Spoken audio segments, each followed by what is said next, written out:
না দেবী, অসুররাজ বলি অন্যায়ভাবে দেবতাদের যজ্ঞ ভাগ বন্ধ করিয়েছে।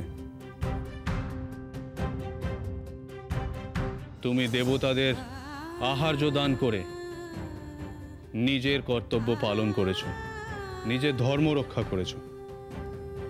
তুমি অন্নদাত্রী দেবী, তুমি সৌভাগ্যদাত্রী।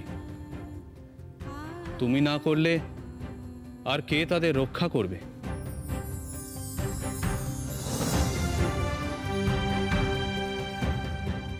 প্রভু, তুমি বিষ্ণু মায়া প্রয়োগ করে কেন আমায় ভক্তের ডাকে সাড়া দিতে দাওনি, আমি তা বুঝেছি প্রভু।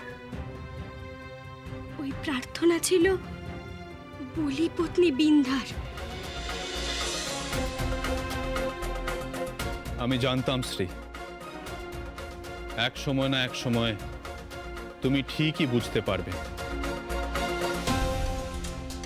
বিন্ধ্যা তোমাকে পবিত্র চিত্তে রাখছিল ঠিকই, কিন্তু তার প্রার্থনা পূরণ করার সময় এখনো আসেনি। তাতে অসুররাজ বলির দম্ভ বৃদ্ধি পেত। আর সেই সৌভাগ্য বলে বলিয়ান হয়ে সে ভাবত ত্রিজগতে সেই শ্রেষ্ঠ। আমি বিন্ধ্যার প্রার্থনা পূরণ করব প্রভু,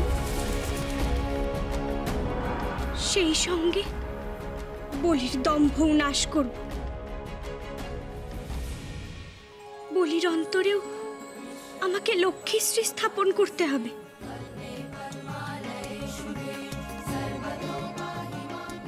তোমার চিন্তা সঠিক দেবী। বহিরঙ্গ দেখে কখনো বিচার করতে যেও না দেবী। আবার বলছি আমি, সম্মুখে তোমার এক বড় যুদ্ধ আছে।